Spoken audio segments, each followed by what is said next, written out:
అందరికీ 78వ స్వాతంత్ర దినోత్సవ శుభాకాంక్షలు.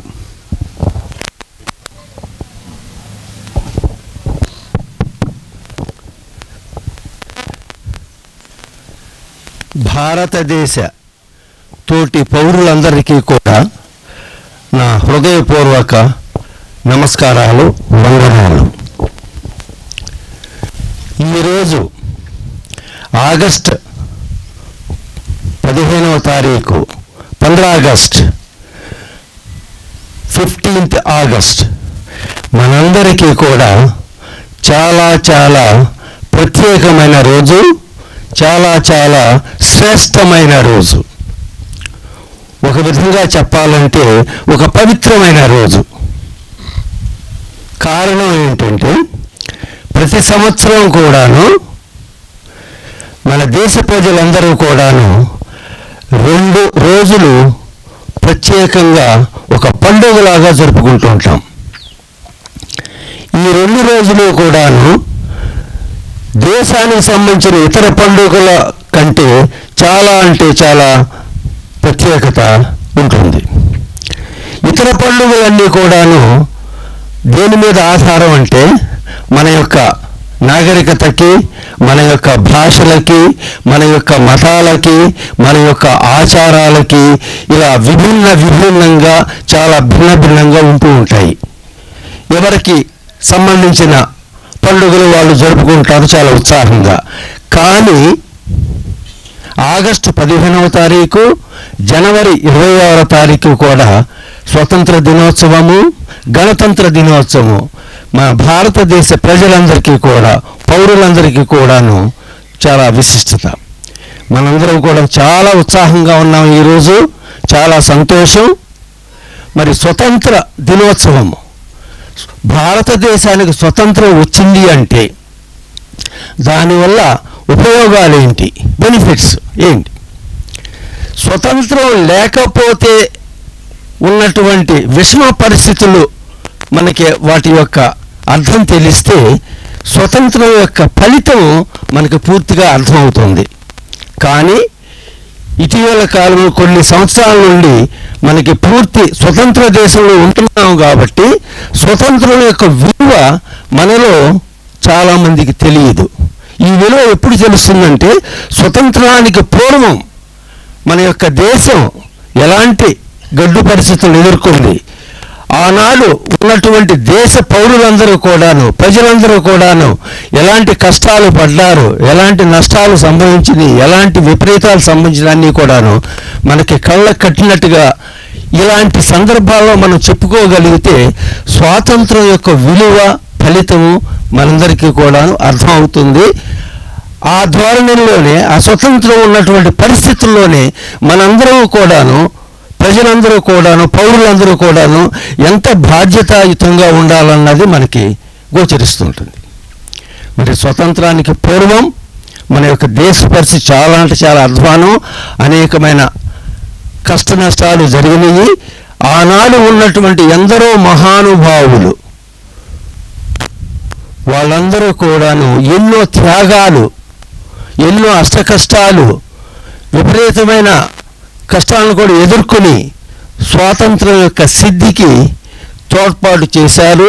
వాళ్ళందరూ కూడాను మనకి మన దేశానికి సంబంధించినంత వరకు, పౌరులకు సంబంధించి భగవంతులుగా మనం పరిగణించి వాళ్ళందరికీ కూడా మనస్ఫూర్తిగా మరొకసారి వారి యొక్క త్యాగాల్ని మనం ఇచ్చేసుకో వాళ్ళందరికీ మనం గౌరవంగాను అభిమానంగాను ఎన్నో వందనాలు సమర్పించుకోవాలి.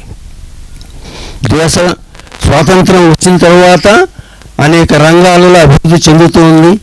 ఈనాడు మనం మన భారతదేశం సంబంధించిన పతాకాన్ని ఆవిష్కరించి ఈ రకంగా మనం అందరూ కూడాను ఈ పండుగ జరుపుకుంటున్నాము.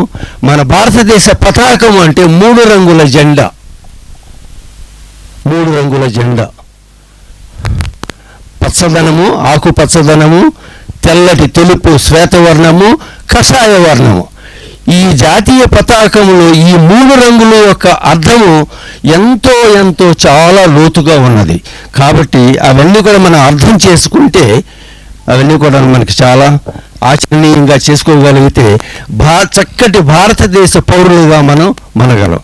ఈ 3 రంగులు కూడాను స్నేహానికి, సౌభ్రాతృత్వానికి, కరుణకు, సత్యానికి, ధర్మానికి, ఇట్లా అనేకమైన అర్థాలతో కూడిన రంగుల 3 రంగులు కూడాను వీరత్వానికి, ధీరత్వానికి, ఇలా చెప్పుకుంటూ పోతే అన్ని మంచి మార్గంలో ఎన్నో ఉంటాయి అన్నమాట. ఇలాంటి మరి అలాంటి పతాకాన్ని ఆవిష్కరించి మనందరము అభిమానంగా ఉండి గౌరవంగా ఉన్నంత చేస్తే భారతదేశ పౌరులుగా మనందరికీ కొన్ని నియమాలు, నియంత్రణలు స్వచ్ఛందంగా ఆచరించగలిగితే మనం ప్రతి ఒక్కరూ మన దేశం యొక్క అభివృద్ధిలో పాలు పంచుకున్న తలసిగా అవుతాం.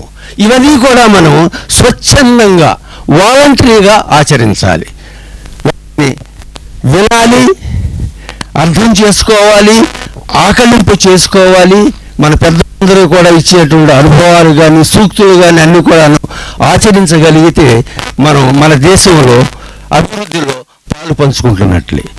మరి మన దేశం ఇలా ముందుకి వెళుతున్న రాజకీయ పరంగా ఎన్నో ఒడిదొడుకు వస్తుంటే ఏది ఏమైనా స్వతంత్ర దేశాన్ని పరిపాలించడం అన్నది ఆ పెద్దల యొక్క, మన నాయకుల యొక్క దాని మీద, అనుభవాల మీద ఆధారపడి ఉంటుంది. మనం కూడాను ఇతరులని గౌరవించటం, ఇతరుల యొక్క మంచితనాన్ని మాత్రం మనం గ్రహించటం, ఆ మంచి మార్గం నడుచుకుంటే మాత్రం మన యొక్క విధుల్ని, బాధ్యతల్ని సక్రమంగా నిర్వర్తించిన వాళ్ళు అవుతుంటాము. ఈ రోజున ప్రపంచం మొత్తం అంతా కూడాను, పర్యావరణం మొత్తం అంతా కూడా ధ్వంసం అయిపోతుంది. ఈ ధ్వంసం అవటానికి కారణం మన యొక్క మానవాళే కారణం అన్నమాట. మన యొక్క మానవులే కారణం దీనికి. అయితే అనేకమైనటువంటి వాటికి ఆన్సర్లు చాలా ఉన్నాయి మన ఎదుటే. మరి భాగంగానే మనందరం ఇక్కడ ఉన్నటువంటి ప్రగతి రిసార్ట్స్ కూడాను ఆ కోవలోకి చెందుతుంది. ప్రగతి రిసార్ట్స్ అనగానే ప్రకృతికి మారుపేరు, మనందరికీ తెలుసు. అంతా కూడా పచ్చదనం, పర్యావరణ కాలుష్యరహితమైనటువంటి అన్నీ కూడా మన మొత్తం ప్రగతి రిసార్ట్స్. ఆ కారణంగానే మన ప్రగతి రిసార్ట్స్కి స్థాపించినటువంటి మన చైర్మన్ గారు డాక్టర్ జీబీకే రావు గారు పేరు ప్రఖ్యాతులు. అంతా కూడా దేశం మొత్తం మీద కూడాను, ముఖ్యంగా మన రాష్ట్రంలో కూడాను అంత పేరు పర్యావరణ పరిరక్షణ అనగానే మన ప్రగతి రిసార్ట్స్ గుర్తొచ్చేలాగా మనందరం కూడాను దీన్ని అభివృద్ధి పరుస్తూ వస్తున్నాం.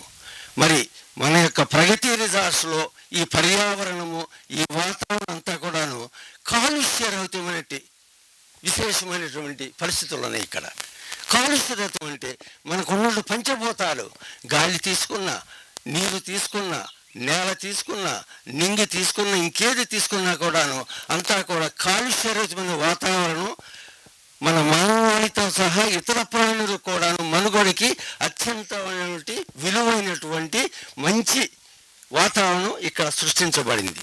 ఇలాంటి ప్రగతి రిసార్ట్స్ కూడాను మనకు వచ్చినటువంటి అతిథులు, మెంబర్స్ వాళ్ళందరూ కూడాను ఈ కాలంలో ఆకర్షితులయ్యి ఇక్కడ వాతావరణం మనందరికీ ఆరోగ్యాన్ని చేకూరుస్తుంది. మనతో పాటుగా ఇతర జీవరాశులు కూడా ఇది చక్కటి వాతావరణం కూడా సృష్టించింది. మనం ఇక్కడ ఆరోగ్యంగా ఉండొచ్చు. ఆరోగ్యమే మహాభాగ్యము. ఆరోగ్యం ఉంటేనే మనం ఏదన్నా కూడా మనం చేయగలం అన్నమాట. అదే ఆనందము, అదే సంతోషం. అప్పుడే మన యొక్క మస్తిష్కం కూడా, మన యొక్క బ్రెయిన్ కూడా, మెదడు కూడా చక్కటి ఆలోచనతో ఉంటుంది.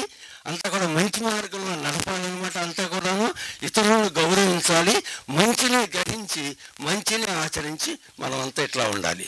మన భావకవి, జానపద కవి గురజాడ అప్పారావు గారు చిన్న చిన్న విషయాలు కానీ పూర్తి అర్థం వచ్చేలాగా మన దేశమాత, దేశం అంటే ఏంటి, ప్రజలంటే ఏంటి విపులంగా చెప్పారు ఆయన చిన్న మాటల్లో. దేశం అంటే మట్టి కాదు అని అన్నారు ఆయన. దేశం అంటే మనుషులు అని అన్నారు. దేశంలో ప్రేమించమన్నా అన్నారు. మంచి అన్నది పెంచమన్నా అన్నారు. ఈ 4 మాటల్లో కూడాను మనం విని అర్థం చేసుకుని ఆకలింపు చేసుకుని ఆచరించగలిగితే చక్కటి పౌరులుగా మనం మనగలం. మన యొక్క దేశం యొక్క విశిష్టత కూడా ఏంటి, విభిన్న పరిస్థితుల్లో ఏకంగానే ఉంటుంది. అందుకని దాన్ని డైవర్సిటీలోనే యూనిఫికేషన్ అన్నమాట. రకంగా విభిన్న జాతులు, మతాలు, ప్రాంతాలు, కులాలు అన్నిటిలో కూడా ఏకమైంది. దేశం వచ్చేటప్పటికి అంతా కూడా unified country, the only country, the country Bharat, India. ఇదంతా కూడా మనం చూసి ఇలాంటి రోజుల్లో ఇవన్నీ కూడా మనం అర్థం చేసుకొని మనం దేశ పౌరులుగా మనగాలంటే ధర్మము, న్యాయము, బాధ్యతలు, అట్లాగనే ఇతర కొన్ని ఉంటాయి మనకి. మామూలుగా ఏంటంటే మనం బాధ్యతల గురించి మాట్లాడతాం కానీ మన యొక్క దీని విధుల గురించి కూడా మాట్లాడుకోవాలి. స్వచ్ఛందంగా మనం పాటించాలి ఏదైనా సరే. అప్పుడు మనం మనందరం ప్రగతి రిజార్ట్స్లో ఉన్నందుకు మనం చాలా గర్వపడాలి. ఇలాంటి వాతావరణం ఆరోగ్యానికి చాలా దోహదం చేస్తుంటుంది. అలాగే ఇతర జీవనాలను ప్రేమించడము, వాటిని ఆదరించడం అంతా సంతోషంగానే ఉండడం. మొత్తం కమ్యూనిటీ లెవెల్లో, సంఘం లెవెల్లో, దేశంలో అంతా కూడాను చక్కగా వాతావరణం ఉండాలన్నమాట. ఇలా ఈ అనుభవం, ఇలాంటి అవకాశం ఇచ్చినందుకు మీ అందరికీ కూడా చాలా చాలా ధన్యవాదాలు. మన అనుభవజ్ఞులు కూడా ఇంకా మనకు సందేశాలు ఇస్తుంటారు. నమస్కారం అండి.